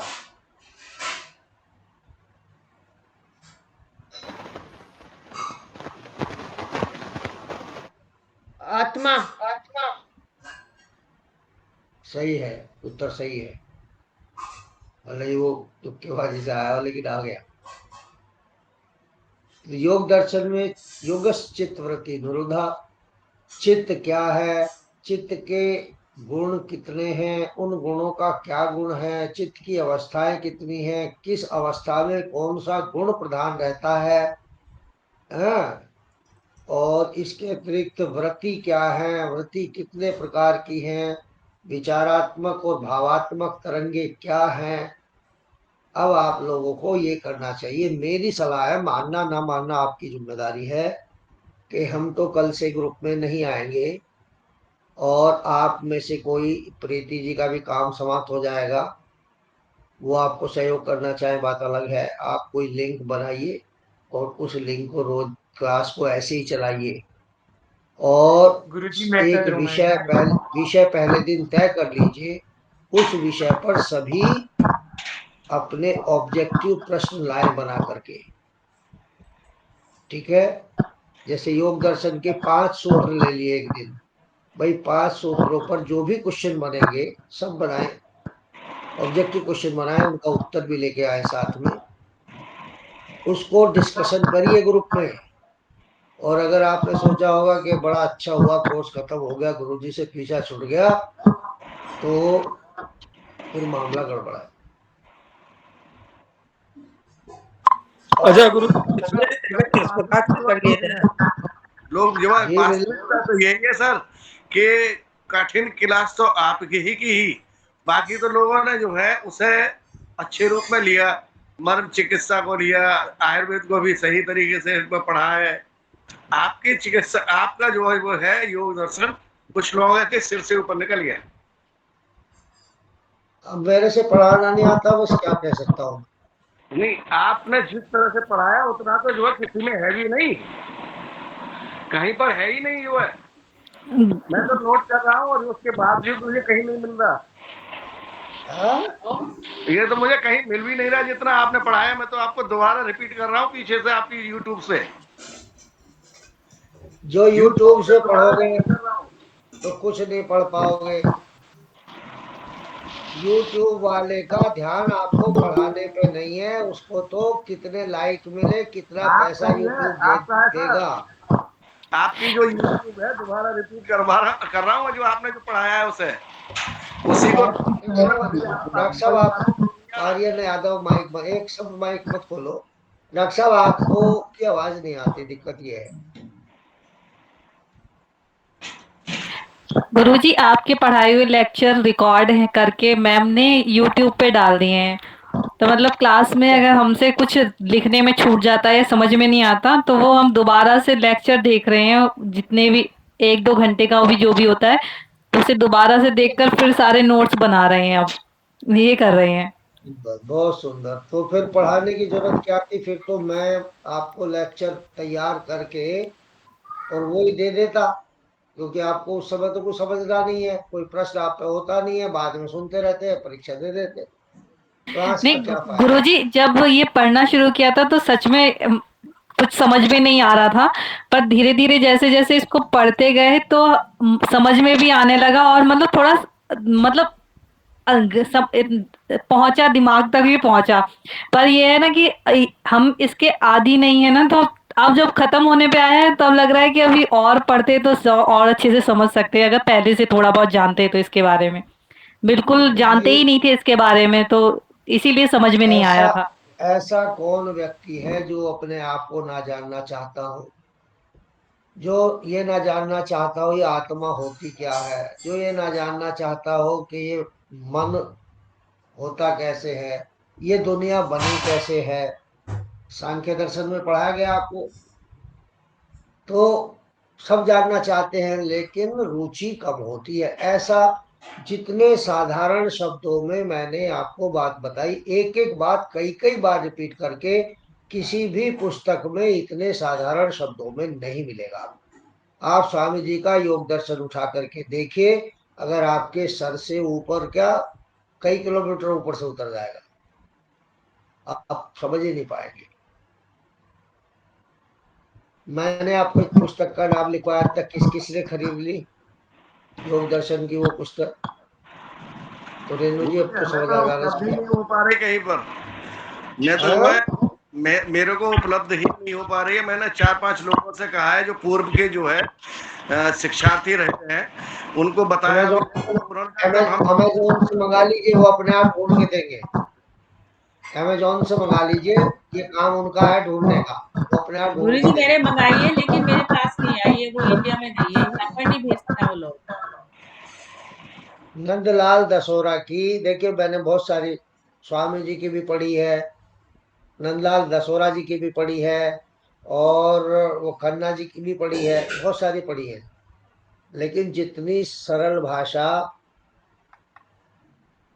मतलब इन सब में आपके लिए तो वो भी कठिन है, नंदलाल दसोरा की है, बाकी किसी की नहीं है।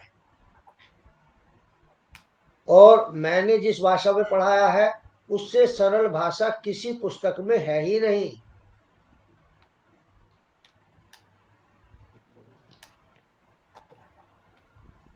अभी मैं स्वामी जी की योग दर्शन से अगर आपको कुछ पढ़ के बताऊं तो आपके सर से उतर जाएगा, वो भी तब जब आप सारा पढ़ चुके हैं।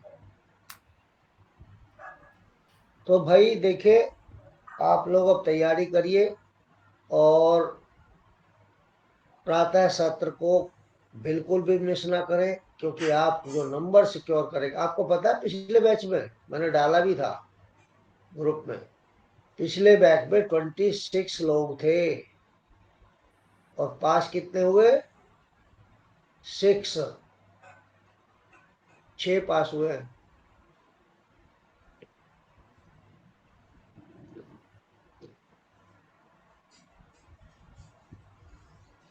तो बड़ी तेज आंधियां हैं, कोई चिराग बुझ न जाए।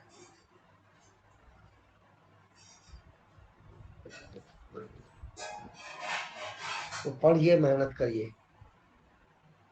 देखिए फिर वही बात है जो कल मैं कह रहा था कि प्राप्ति जो है वो कर्म का परिणाम है।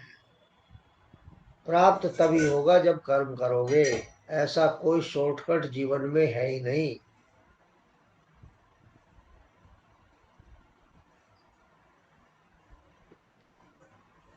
पढ़ना तो पड़ेगा। गुरुजी फिर अब भी बात संभावित तारीखें क्या हो सकती है एग्जाम की? संभावित कुछ नहीं है, संभावित कुछ नहीं है। मैं बीच बीच में आपका एग्जाम पेपर लेकर के बैठूंगा पुराने, जब मुझे लगेगा कि अब आपसे 80% प्रश्न मिल रहे हैं, परीक्षा करा लें। जी गुरुजी। गुरुजी और आप मतलब क्या करूंगा?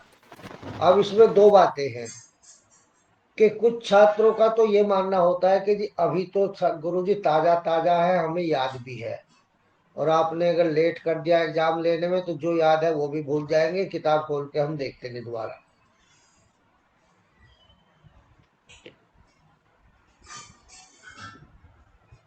तो बताइए कब लेना है एग्जाम? अक्षर तुमने एग्जाम दिया था पिछली बार? जी गुरुजी, आपकी आवाज नहीं स्पष्ट है, एक बार दोहरा दीजिए। पिछले बार एग्जाम दिया था? जी गुरुजी। क्या हुआ? गुरुजी मतलब पापा के साथ, मतलब जब दिया था मैंने देखा था पेपर, तो पापा के तो A+ आए थे। A+ आया था। किसका, तुम्हारा? नहीं नहीं, या पापा पापा का। का? हाँ जी। पापा का थोड़ी पूछा मैंने। अरे गुरुजी मैंने मतलब पहले नहीं किया था, मैं जो पापा करते थे मैं उसी में बैठ के देखता था, तो एग्जाम में भी मतलब मैंने देखा था क्वेश्चंस वगैरह ना। पता नहीं क्या क्या बता रहा, जो मैं पूछ रहा हूँ बता नहीं रहा। मैंने खुद एग्जाम दिया था?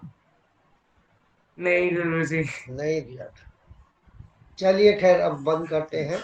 गुरुजी कुछ पुराने फिर पेपर मैं आपसे कह रहा हूँ कि ज्ञान का दान और गुरु दक्षिणा, ज्ञान का दान, जो ज्ञान आज आप भारत में है, भारतीय संस्कृति का है, वो बहुत थोड़ा सा हम तक पहुंचा है।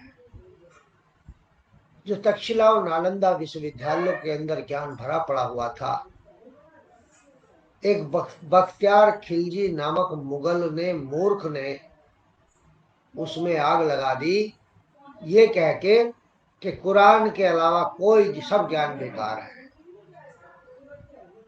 और जो इतना महत्वपूर्ण ज्ञान ऋषि महर्षियों की खोज थी वो सब जला दिया।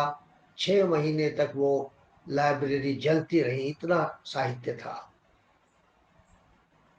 तो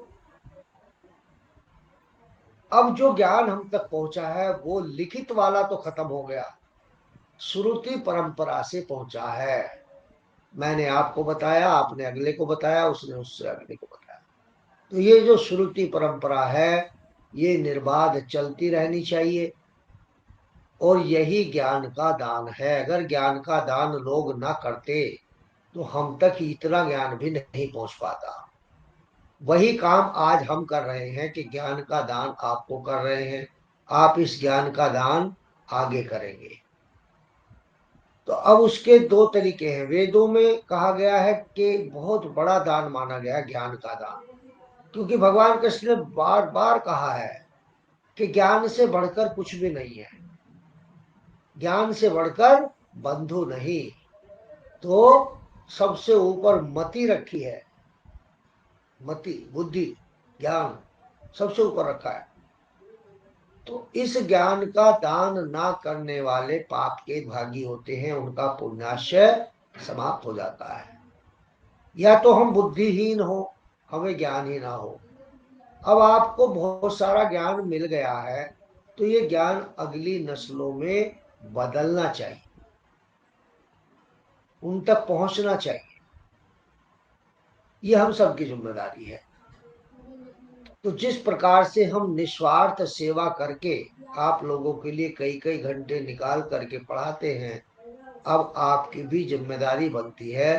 तो इसके 2 ही तरीके हैं कि या तो आप अपनी निरंतर योग कक्षा चलाएं, भले ही पेड़ हो, भले ही निःशुल्क हो तो बहुत अच्छी बात है, क्योंकि उन्हीं की पेड़ कक्षा चलती है जो एक कक्षा निःशुल्क चलाते हैं, वहीं से उनको कैंडिडेट मिलते हैं। तो या तो आप उनको ये ज्ञान दीजिए, पहले तो स्वयं पूरा ज्ञान प्राप्त करिए फिर उनको दीजिए। एक तो तरीका ये हो गया आपके ज्ञान का दान का। और दूसरा तरीका ये है कि अपने माध्यम से अगला जो बैच प्रारंभ होने जा रहा है उसमें कुछ सभी एक एक छात्र अगर देंगे तो आप ज्ञान के दान से उऋण हो जाएंगे, क्योंकि एक चेन रिएक्शन चलती है। फिर वो आगे लाएंगे किसी को, फिर वो आगे लाएंगे, तो सारा उनका कुछ ना कुछ परसेंटेज आपका भी, पुण्याशय को आपको भी मिलता रहेगा। तो ज्ञान का दान, और जो ज्ञान का दान नहीं करते, साफ साफ लिखा है कि वो ब्रह्म हत्या के दोषी माने जाते हैं। तो अब आप फंस गए हैं, ना खुदा ही मिला ना विशाले सनम, ना इधर के रहे ना उधर के रहे। अब दान करें तो कैसे करें, हम तो किसी को जानते ही नहीं, हम तो किसी से कह ही नहीं सकते, और ना करें तो ब्रह्मा जी नाराज, पहला। और गुरु दक्षिणा के नाम से कई के तो पेशानियों पर पसीने आ गए होंगे। गुरु दक्षिणा हमारी ये है कि योग नहीं तो भोग नहीं। जिस दिन आप योग नहीं करेंगे उस दिन भोजन भी नहीं करेंगे। ये गुरु दक्षिणा दोगे।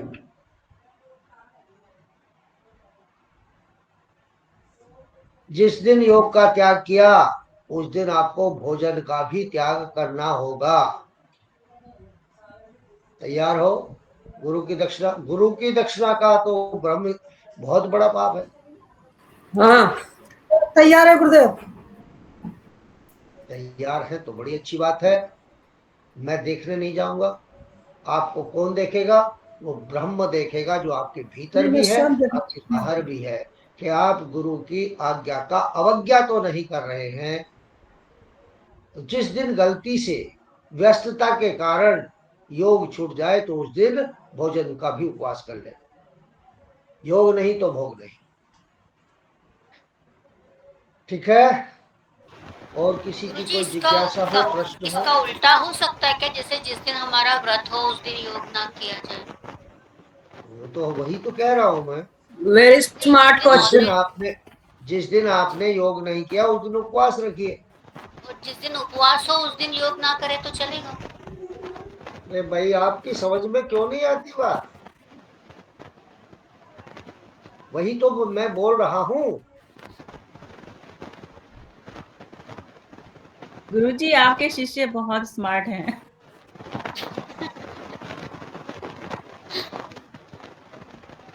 मैंने तो पहले ही कह दिया कि ये बैच जो है सर्वोत्तम बैच है अब तक का। कोई प्रश्न, कोई जिज्ञासा किसी भी संबंध में, एग्जाम से संबंध में, परिणाम से संबंध में, पढ़ाई से संबंध में? अन्यथा तो मैं अंतिम निर्देश दे करके बंद करता हूँ।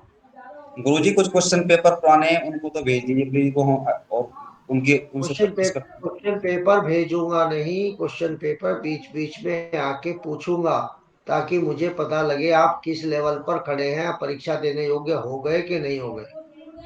अगर मैं भेज दूंगा तो आप, जैसे आपने किताब नहीं पढ़ी ऐसे ये भी नहीं पढ़ने की। गुरुजी एक चीज है, जैसे प्रैक्टिकल में किसी व्यक्ति को चोट लगी हुई है या किसी को परेशानी है, जैसे हमारा टमी निकला है, तो नहीं हम तो जो है चोट पादासन नहीं कर पाते।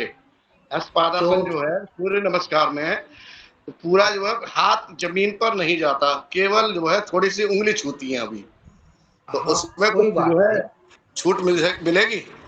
हाँ, बिल्कुल मिलेगी। थैंक यू सर, धन्यवाद सर। तो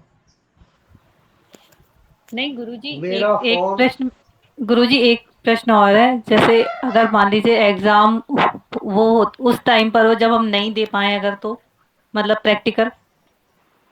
तो अगले बार 650 रुपये कितने बैठते हैं? आधे 50% फीस जमा करिए और परीक्षा दे दें। नहीं गुरुजी, अगर चोट वगैरह किसी को लग जाए या फिर कुछ वैसे तो?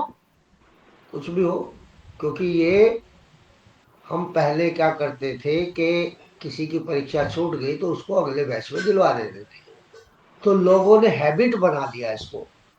तो उसका फिर यही तरीका निकाला गया कि अगर कोई री एग्जाम देता है या री ज्वाइन करता है कोर्स तो 50% फीस उससे ली जाए। गुरुजी परीक्षा की डेट बता दीजिए, बहुत थोड़ा बहुत सा शुक्रिया आइडिया, गुरुजी। क्योंकि यहाँ पर समर में हम लोग बहुत प्लानिंग करते हैं। कुछ आप आइडिया देंगे हाँ, कब होएगा एग्जाम? मैं तो कहता हूँ आप तैयारी कर लीजिए, कल ही परसों जब कहेंगे जब ले लेंगे। तो फिर भी कम से कम देखिए 21 जून योग दिवस। अब ये अमेरिका तो है नहीं, ये भारत है, और योग में तो हम विश्व गुरु हैं ही। तो हमारे यहाँ बहुत जबरदस्त तैयारियां चल रही हैं। जितने भी संस्थान हैं, चाहे वो गवर्नमेंट के हों या प्राइवेट हो, सेमी गवर्नमेंट हो, सभी के यहाँ योग होता है। सबको योग शिक्षक देने की जिम्मेदारी हम लोगों की, पतंजलि के लोगों की है। हमारे हर जिले से 30-30, 40-40, 50-50 योग शिक्षक संस्थानों को भेजे जा रहे हैं, ड्यूटियां लगाई जा रही है। फिर बड़ा कार्यक्रम अपना पतंजलि का होना ही है हर जिले में, उसकी तैयारी भी चल रही है। पंपलेट छप रहे हैं, निमंत्रण पत्र छप रहे हैं, बैनर बन रहे हैं, होर्डिंग्स बन रहे हैं, चीफ गेस्ट हो रहे हैं, वो सब चल रहा है लली। तो मतलब 21 के तो बाद में ही होएगा, राइट? तो 21 जून तक तो कोई प्रश्न नहीं उठता। जून में प्रश्न नहीं, जुलाई में होगा। गुरुजी जुलाई अगस्त के टाइम देख लीजिए। जुलाई में नहीं, टाइम थोड़ा। देखो मुझे कोई परेशानी नहीं। मैं तो आज ही मैं अपने ग्रुप में, आचार्य जो हमारे आचार्य गण हैं उनके ग्रुप में डाल दूंगा आज ही कि अपने अपने विषय के प्रश्न बना करके राज्य कार्यालय को 3 दिन में उपलब्ध करा दें। राज्य कार्यालय उनसे 15-15, 20-20 क्वेश्चन मांगते हैं। उनमें से जिसके जितने उसमें अंक तालिका जो आज मैंने आपको भेज दिया ग्रुप में, उतने प्रश्न निकाल लेगा उनमें से वो राज्य कार्यालय, और एक पेपर बना देगा जो पेपर आपको करना है। तो 3 बहुत जल्दी भी हो सकता है। तो देखिए, अभी जो जून में नहीं है एग्जाम, फिलहाल जून के बाद देखते हैं। और आप ग्रुप जरूर देखते रहिएगा, अपना ग्रुप बनाइएगा, या इसी ग्रुप में आप सक्रिय रहिएगा। हम भी इसमें बीच बीच में निर्देश देंगे और एग्जाम पेपर के बारे में बात करेंगे, मतलब डिस्कस करने के लिए बुला सकते हैं कभी भी, कि भाई आज हम शाम को एग्जाम पेपर डिस्कस करेंगे, तो उसके लिए बुला सकते हैं। उसके अतिरिक्त आप अपना इसी ग्रुप में रखिए, कोई एक की ड्यूटी लगा दीजिए कि कौन लिंक प्रोवाइड कराएगा। सभी लोग उसमें ऑब्जेक्टिव क्वेश्चन बना करके लाइए टॉपिक के अनुसार, कि आज इन टॉपिक पर बात होगी, उसके ऑब्जेक्टिव प्रश्न फिर उनको डिस्कस करिए। इस तरीके से तैयारी होगी, अन्यथा तो तैयारी हो ही नहीं पाएगी। ठीक है, घबराना बिल्कुल नहीं, फेल कोई नहीं होगा। फेल वही होंगे जो परीक्षा नहीं देंगे या जो क्लास में ही नहीं आए, क्योंकि ये गुरुजी गुरुकुल पद्धति है। गुरुकुल पद्धति में एक दिन के प्रश्न गलत हो जाने से कोई स्टूडेंट खराब नहीं हो जाता है। हमारे यहाँ ओवरऑल परफॉर्मेंस देखी जाती है, किसने कितनी कक्षा अटेंड की, किसका कितना कैसा आचरण रहा, कितने परीक्षाएं, मतलब परीक्षा में क्या परफॉर्मेंस है, सारी चीजों को देख करके ग्रेड तय किया जाता है।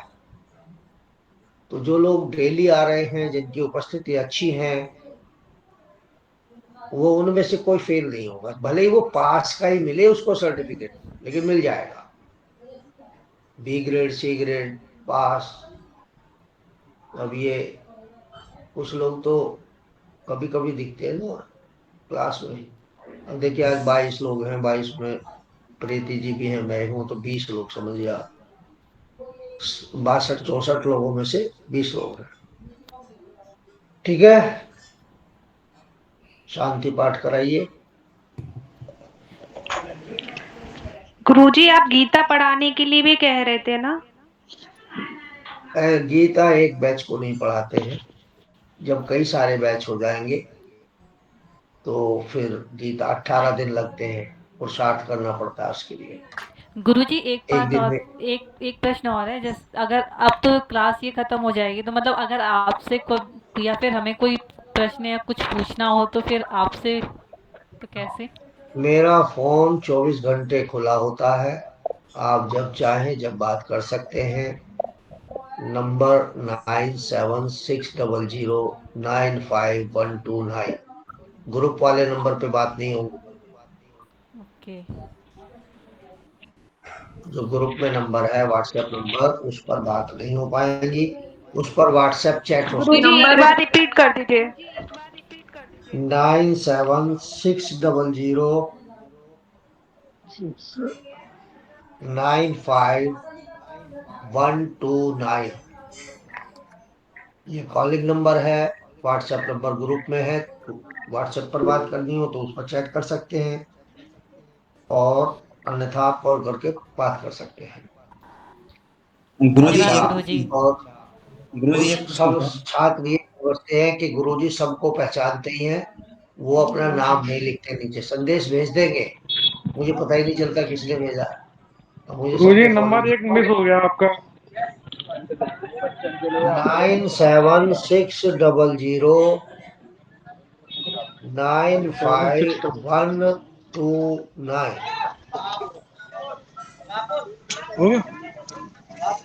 ठीक है, गुरुजी एक प्रश्न और था लास्ट।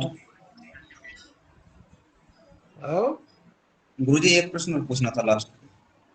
हाँ बताइए। गुरुजी जैसे अब 21 जून को योग दिवस है, तो क्या हम कहीं किसी स्कूल वगैरह में योग करवा सकते हैं, या हम परीक्षा के बाद ये ऐसे काम करें जो सभी स्कूल में? नहीं नहीं, अगर आप देखें योग दिवस का जो प्रोटोकॉल है, मैं आप लोगों पे नहीं होगा, मैं डाल दूंगा ग्रुप में, तो उस प्रोटोकॉल बिल्कुल अलग है, मंत्र भी उसका अलग है।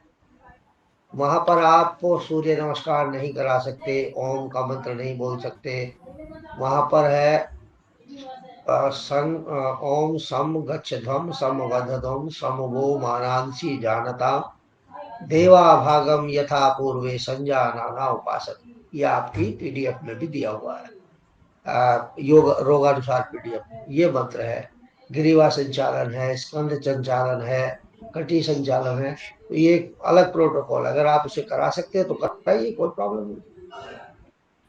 गुरुजी एक बार ये अगर आप ग्रुप में डाल दीजिए तो अच्छा थोड़ा सा हो जाएगा।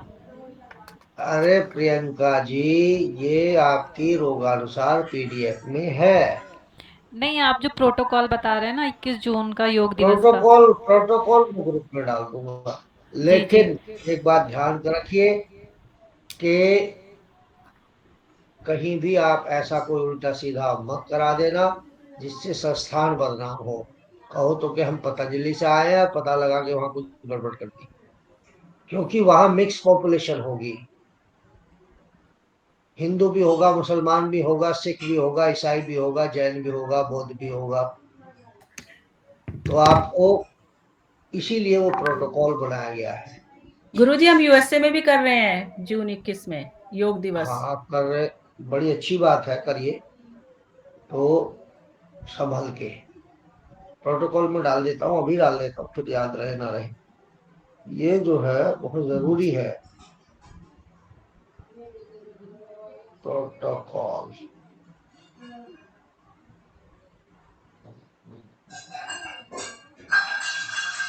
लो जी, पहुंच गया आपके ग्रुप में।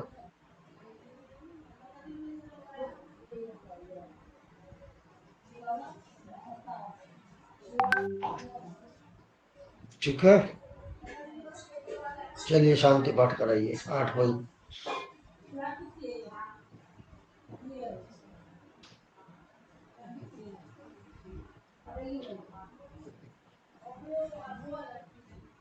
आप जब भी चाहें बात कर सकते हैं, और कोई प्रश्न आपको पूछना है पढ़ाई से संबंधित तो आप ग्रुप में डाल सकते, ठीक है। चलिए प्रियंका जी आप ही करें आज।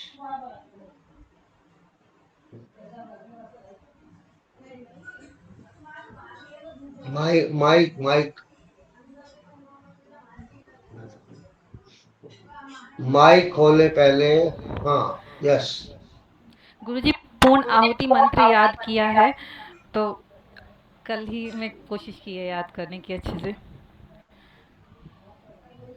सभी साधक अपनी कमर और गर्दन सीधी करें, एक बार दीर्घ ओम का उच्चारण करेंगे।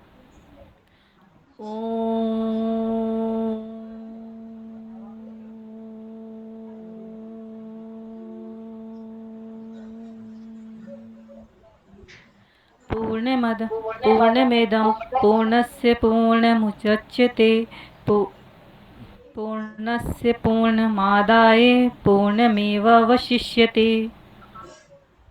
ओम द्यो शांति अंतरिक्ष द्यों शांति पृथ्वी शांतिरापा शांतिरषधय शांति वनस्पतय शांति विश्वदेवः शांति ब्रह्म शांति सर्वं शांति शांतिरेव शांति श्यामा शांतिरेधि। ओम शांति शांति शांति। ओम शांति ही शांति। क्षमा चाहते गुरुजी, थोड़ा सा गड़बड़ हो गया था, पर पूर्ण याद कर लेंगे। पुरानी आदत है, कुछ ना कुछ गड़बड़ जरूर करो। तो ठीक है, एक बार दिन में ग्रुप जरूर चेक कर लिया करें, कोई महत्वपूर्ण संदेश हो तो आप पढ़ सके, देख सके, ठीक है।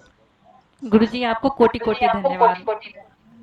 सभी का बहुत बहुत आभार। ठीक है गुरुजी, गुरुजी धन्यवाद। हम लोग टच में रहेंगे आपसे। थैंक यू जी धन्यवाद। दिव्य ज्ञान हमें अभी तक जीवन में ऐसा पता ही नहीं था। बहुत बहुत धन्यवाद।